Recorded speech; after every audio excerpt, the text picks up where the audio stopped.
Welcome to the Learning Can't Wait podcast, a Full Mind production.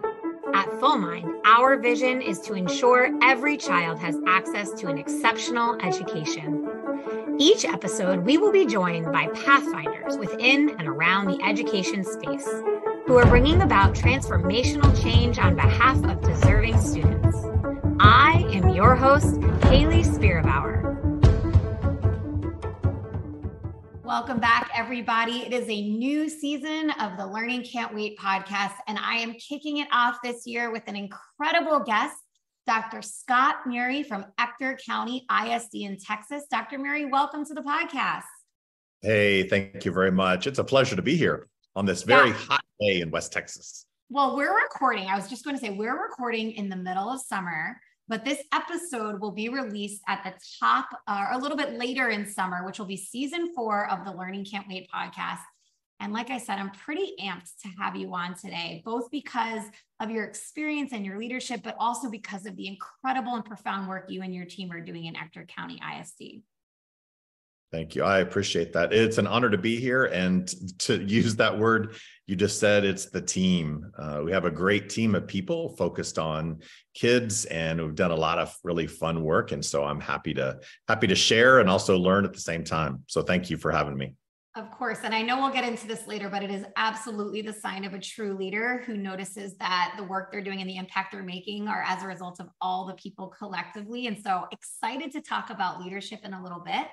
But before we get there, I'm going to start us off with our typical first question. Helps to really get philosophical at the start of the podcast, which is, how did you come to be the personal and professional version of yourself?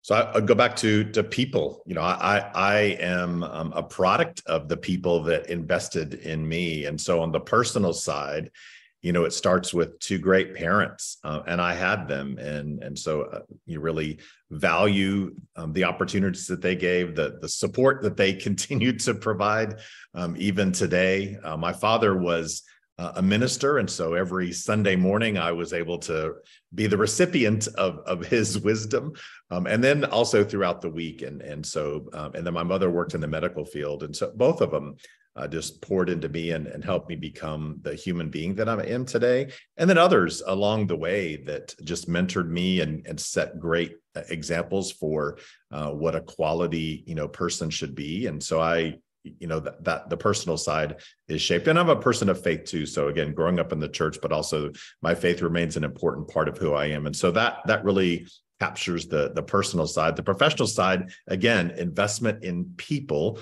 I became a teacher because of a college experience. I was a pre-med student at Wake Forest University and knew that I wanted to be a pediatric surgeon. That was I talked about that for 5 years leading up to college.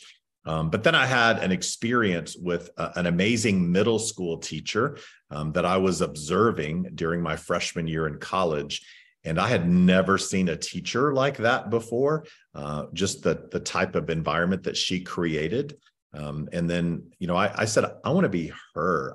That's what I want to do, is to create a learning environment for kids, and just to watch the reaction of those students when she created magic was exciting. And so that began my education journey. And just, even until today, a lot of individuals at every level of organizations across the country have just spent time with me and invested in me and really helped shape the profession, the person that I am today. So, but it's people. It's about the team. It's about the people that you surround yourself with, and so I enjoy doing that for folks as well, sharing and giving them wisdom and nuggets to help them along their journey. So one of my favorite phrases is, "We do this work together."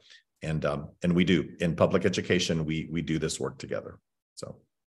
Wow. Okay. So that little anecdote you told just gave me chills about how you had never thought you were going to be a teacher. You had this career path that you had defined for yourself, and you watched this teacher. Can we talk a little bit about what made that room so fantastic? And last season, one of our last episodes was with Dr. Baron Davis, former superintendent of Richland too. And he spoke about the belief system he looked for when hiring teachers. Was it the teacher that you observed? Was it their belief system that was evident in their practice? Was it their skill set? Was it a combination of both? How did you, what really made that impression on you? So again, I was in college, so I was still from a student mindset. I was still in the learning modality of being a kid. I felt like I was right out of high school, which I was. And so really watching the students, again, this is a middle school environment. So watching the students and their faces and how they responded to the learning environment that was created. It was highly engaging and interactive. The level of questioning was very rigorous. The excitement on the faces of the kids was excitement that I wanted to experience too. And, kind of thinking back to my own K-12 journey, though that teacher was making a profound impact upon those students, and she was making an impact upon me as well. So rigorous environment, highly engaging. The students wanted to be in the room with this teacher. She knew those students by name. She knew their needs. She cared about each of them. She believed that each of those students could learn regardless of the obstacles they might have faced or had in their own life. She knew that they had the ability to learn and set high expectations. And so she really encompassed what a highly effective teacher is, kind of should know and be able to do the things that they should know and be able to do. And she put it into practice. And so that was inspirational to me. And I wanted to be that. And so as I began to kind of shape myself as an educator, it was learning from people like that, learning from the masters, the people that truly were highly effective, because I saw the power that she had to create an incredible learning environment for those kids. And I knew it was going to last them for a lifetime. And so if I'm going to invest in something, I want to make sure it lasts, for a lifetime. Talk about the indelible effect that a high quality teacher has on students. And so that indelible effect is something that I also wanted to do for the kids that I served. The indelible effect. Is that a coined phrase right there? Because I think you just came up with our episode title here. Yeah, there you go. The indelible effect. Yeah. I love that. And I appreciate you giving some more detail on what it was that made such an impact on you when you were sitting in that classroom. So let's talk about now building not just classrooms that have that indelible effect, but communities and schools and districts. You started us off here today with talking and really honing in on that word team. Sure. What does it mean to you? How do you build it? Let's just make that the theme right now. Yeah, and so I think it starts with a strong why. We talk about that, today and with my own team. What is our why? In fact, yesterday I was with a team of people, and we were planning our summer leadership development experience for all of the leaders in my current district, and so it revolved around the why, which is obviously the children. Our why is the students that we serve.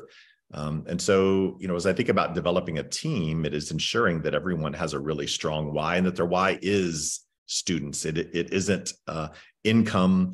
It isn't to buy something. It isn't to move their career to the highest level. The why is to serve children. And so when you hire people like that and build a team with that mindset, even though they may have different beliefs on how we serve, it is that central focus on the why that makes a difference. And so that's, whether I was a principal hiring teachers or a superintendent hiring cabinet members, that premise is the same. I want people who believe in kids, who believe, fundamentally that all children can learn at a rate and pace of speed that is appropriate for them. People that ask really hard questions, folks that aren't afraid to challenge the status quo, people that are big and bold and brave in their decision making.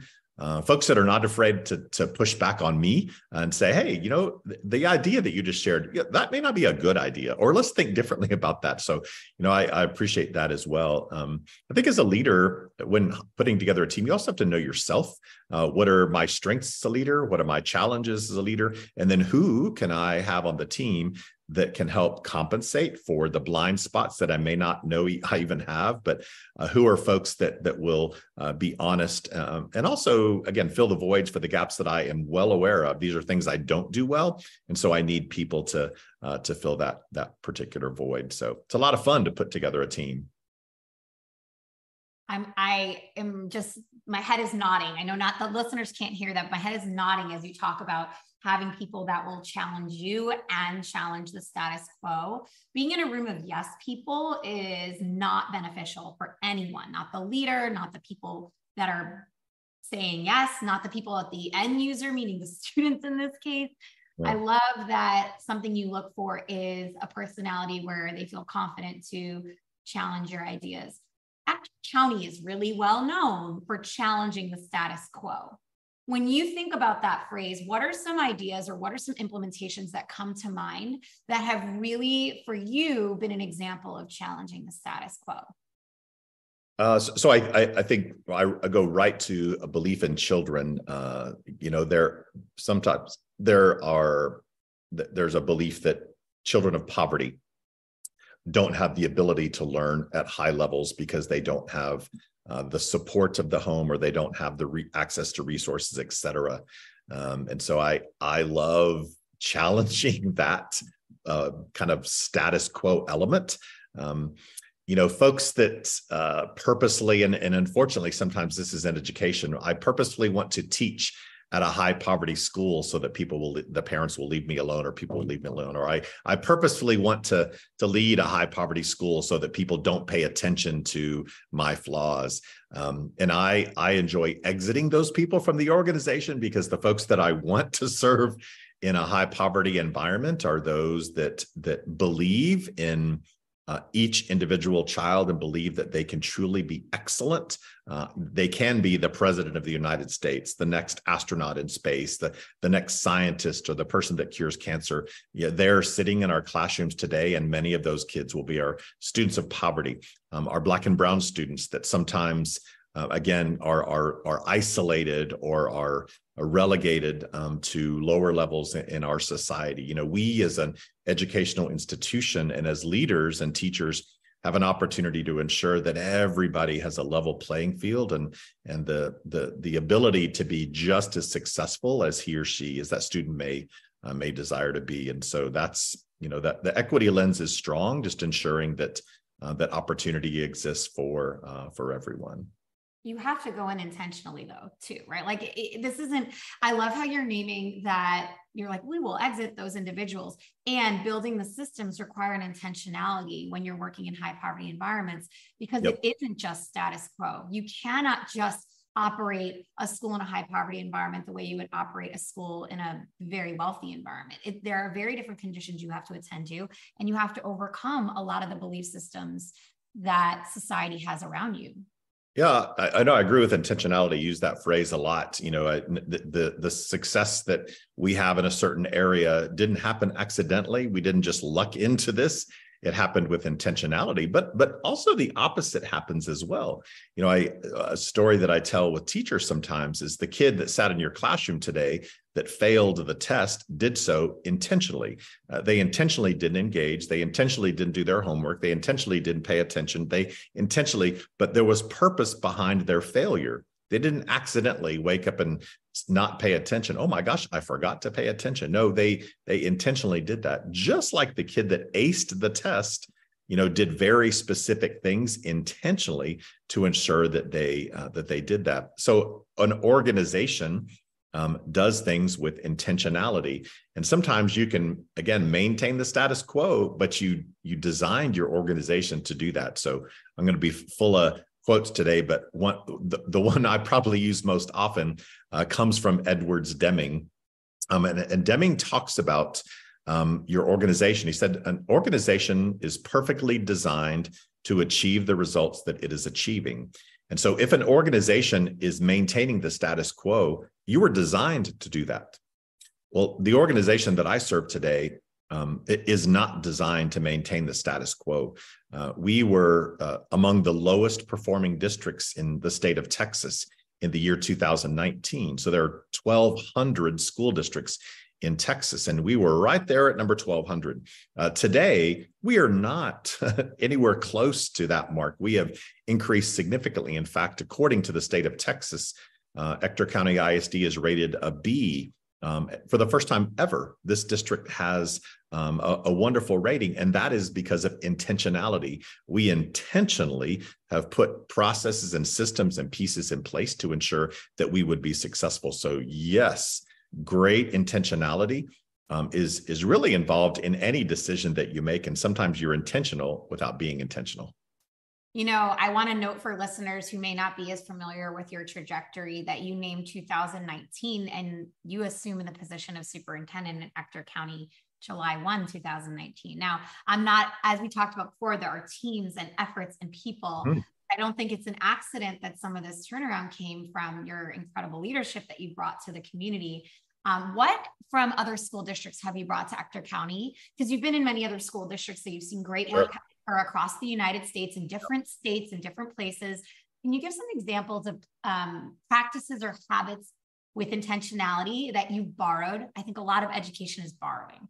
It's about absolutely. But so I also think a lot of what we do, though, has to be situational. And so certainly we can borrow from others, but the situation, and I try to be very cautious with this as a leader. One of the worst things, in my last district, we did it like this. And so the first thing that I did that many great superintendents do is you look, listen, and learn for a period of time. And so the first 3 months was really keeping my mouth shut, but my eyes and ears wide open. I needed to fully understand what was happening in this organization. And then again, in my own wheelhouse, file folders, I have certainly some things that I've done in partnership in other districts and things that I've learned along the way. But the situation here was very different. And so while we pulled some of those things in, there's a lot of new that we needed to create as well. So I'll talk about one of the things I learned in Charlotte-Mecklenburg schools was a project management strategy. So we borrowed from the Bank of America project management strategy, a PMO process that allowed us to focus organizationally on the strategic plan and the effective implementation of various projects in the strategic plan. And so I saw that as a very powerful way to move the work forward. Sometimes we don't do that really well in education. And so in this district, we created a similarly designed project management oversight process. And I tied it to the strategic plan. So we developed a strategic plan and then put this PMO process in place to ensure that all of the projects that are within the strategic plan were implemented with great fidelity. And so we continue to use that process today, again, 4 years into the work. But that wasn't something I created. We started that in Charlotte, thanks to the Bank of America, which is based in Charlotte. They used this process within their own organization. And so again, that's also how school systems and businesses can sometimes learn from each other. So that's one of the pieces I brought. Another one would be just strategic plan in general. Most school districts have a strategic plan that sits nicely on a shelf and collects a bunch of dust. But I've been a part of multiple organizations, in Charlotte, in Fulton County Schools, in Georgia, in Spring Branch ISD in Houston, that effectively implemented a strategic plan. And I saw the profound effect that a well-created plan, when implemented correctly, can just move mountains for kids within an organization. So that's another piece that I brought to the table. And I guess the last one I would lift up were relationships. To the table here, just a lot of really great, smart folks around the country. In fact, that was one of the conversations I had before I accepted this position, because I knew this was going to be a challenge here. I needed a team with me, and not just working in the district, but I needed a team of thinkers that would support me and help me. And so I made some pretty key phone calls before I accepted this position to my network around the country saying, hey, I'm thinking about this. Will you be by my side and whisper in my ear when I need it? And so they've been incredibly great. So bring in people. Those are 3 awesome examples. And I'd be remiss if I didn't note that you when I first asked the question, you rightfully pushed back and said, you can't just borrow ideas and implement them. It's much like teaching. Mm-hmm. Every single good idea for a classroom has to be personalized for the students before you. Absolutely. The context is vital. And so I'm grateful that you lived your own value of not just being a yes person and answering the question here, but really noting the key differentiator, which is not just borrowing ideas from really great districts and implementations, but personalizing them for your community, the context in front of you, the environment that you live in. I love that you did that. And I just wanted to note it because it really resonates with how you said that's exactly how you want the people around you to lead. And now you're doing it here. So thank you. I appreciate that. And that we have that conversation even among our team today about, hey, what is this district doing that we could copy? No. It is not. It may be working for them, but doesn't make sense for us in this environment. In fact, a funny one. We have 45 schools in our district, and we use the opportunity culture model. So an organization in North Carolina, Public Impact, developed a really great and powerful model for redesigning the role of the teacher, and then it really yields incredible student achievement.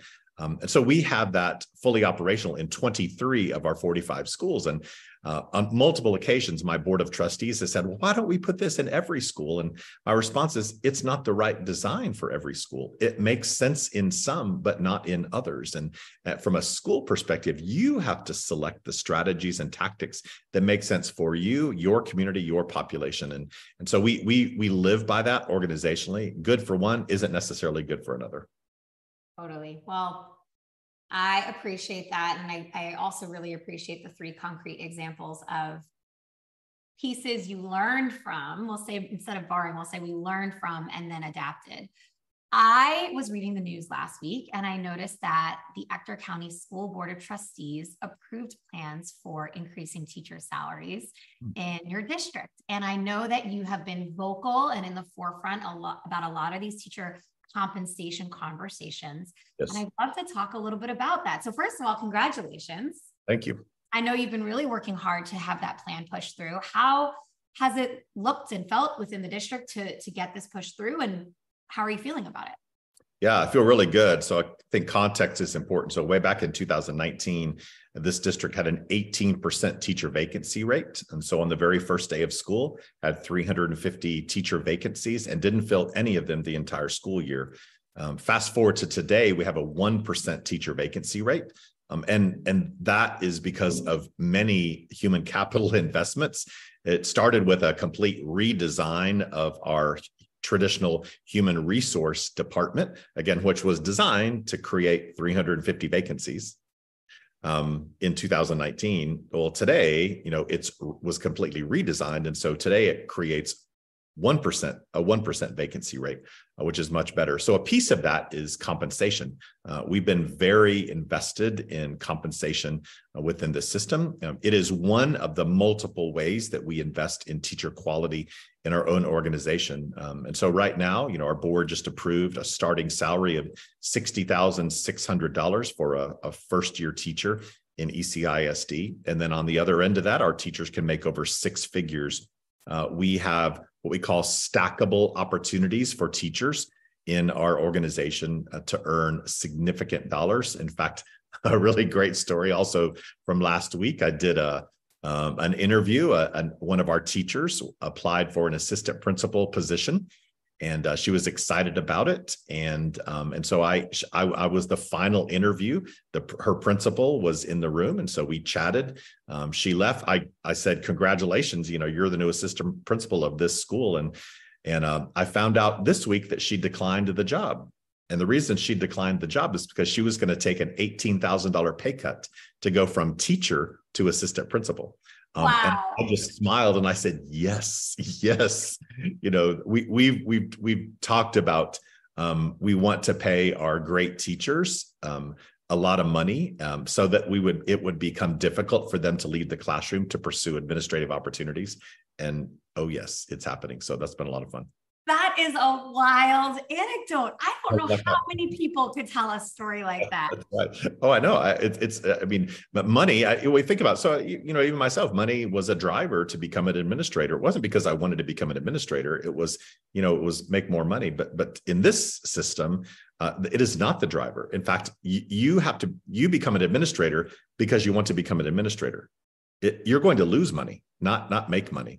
And so it's having the right effect. So that teacher is going to remain in her school, and we're going to expand her scope of influence as a teacher. But yes, yeah, kind of cool. Wow. That is wild. You would probably tell by my voice, if you're listening right now, that I have a huge smile on my face. I have worked with folks before that had no desire to leave the classroom. Their love, their heart, their work was in the classroom. And yet, because of the way our system is built around the United States, there are many schools that aren't able to pay teachers what they really deserve. And so it became a challenge for that individual throughout her career to stay in the classroom because of the pull to making more money to support her family. She was a caregiver for an ailing parent. It's just, that's really hard. If someone loves the classroom so much, but doesn't stay there because of financial, that's a problem. Yeah. When you interview somebody to become an administrator, when they talk about, I'm doing this, one reason I'm doing this is to make more money. And no, I want you to do it because you want to lead. That's the reason. Certainly money the finances are important. Again, we see that with our compensation system. But at the same time, you should want the job because you want to lead. That's pure and simple. So. Right. So how did your teachers react with the news of the Oh, they're excited. Yeah, no, absolutely. We finally broke the $60,000 barrier for the first year teacher. Our teachers, we've been really investing heavily for the last 4 years, not only in teacher compensation, but in other ways to really build and edify our teachers and help them be the very best them that they could be. And so our very supportive, very happy. Of course, we want to continue to do more. In Texas, we are limited from a funding perspective by our state legislature, which this year has not been cooperative with public education. And so the raise this year comes at a cost for our school system. In fact, we had to have a deficit budget just to give our folks a raise. But I think that makes a powerful statement about how much the 7 members of our board of trustees believe in compensating our staff members appropriately. Even though the state has yet to provide the funds, our trustees were out in front, knowing that the right thing to do is to invest in the employees of our district, and specifically the teachers and leaders that serve our kids every day. I feel like we should take a moment of silence. That's a huge deal. Anybody that knows about the way that boards work and the funding, the balancing of budgets, that is tremendously impactful. I did not know that fact when I did my research. Well, I think we talked about risk. And so we had 2 opportunities for risk. We can risk the education of our students and not do anything and lose people. Or we can take a risk and really on our state government, providing the fundings, but the risk is on behalf of children. And so we invested in our adults because that's going to benefit our kids. It will allow us to recruit, attract, retain great people in the organization. And so it's the right kind of risk to take. Anytime you're taking a risk on behalf of children, and it's healthy, then take the risk. And so our trustees did that. So kudos to them. Kudos to them and to all of you indeed. I mean, the statistic you threw out at the very top when discussing the decline in vacancies, that's something I know a little bit about, is really profound. 19% to 1% in your district. Obviously, some of it due to these financial incentives we're talking about, but others due to the type of investment in retaining talent. Can you talk a little bit about Ector County's professional development strategy and how you ensure teachers are continually improving? Yep. So 3 really key investments and I'll stay with teachers for this conversation. And so the compensation side, again, continue to increase compensation, adding stackable opportunities for teachers. And we have an incentive program that is actually funded by the state of Texas. It is an opt-in opportunity that rewards in our district up to $20,000 in additional compensation for the most effective teachers. In fact, this year we gave $2.4 million. I shouldn't say gave it away. Teachers earned an additional $2.4 million because of the way they grew children academically. And then other ways for our teach opportunity culture, the teachers that are involved in that redesign of the traditional teacher role can earn up to $17,000 in additional compensation. So multiple stackable things. So that's the dollars and cents side. The second investment that we make is pipeline development. And so we need to increase the number of people in teacher pipelines. And so we do a lot of work in that area. We have starting at the high school level, a career and technical education program that gives our high school students that are in this program, they graduate from high school, not only with a high school diploma, but with an associate's degree in education, which gives them only 2 more years of college to complete before they can enter the classroom. We have our own alternative certification program. We're one of 3 school districts in Texas that can actually certify and license our own teachers. So we take people with a bachelor's degree in another area and we run them through our educational program. And then on the other end, they become a fully licensed teacher, and then we put them in the classroom. Partner with local colleges and universities. We have speech therapy pipelines, diagnostician pipelines, all kinds of teacher pipelines in conjunction with local colleges and universities. And then we provide tuition. We've used our ESSER dollars to invest heavily in providing all of the tuition for those teachers going through that program. And then we have a paraprofessional program. So identifying paraprofessionals who haven't finished their degree, but they desire, hey, I've always wanted to be a teacher. And so we target them. We fully fund their college tuition. And then in turn, they agree to teach for a minimum of 3 years in our system. And so it's a win-win, a win for them. They get free college, a win for us because we get a teacher out of the deal. And so that's the pipeline work. And it's been significant. I guess the last 2 I'd lift up with pipeline, we have a fully paid teacher residency model. And so a college senior spends a full year with us, and it is a paid residency. We pay them $45,000 a year. And so they spend a full year with our master teachers, really learning the craft, the art of teaching.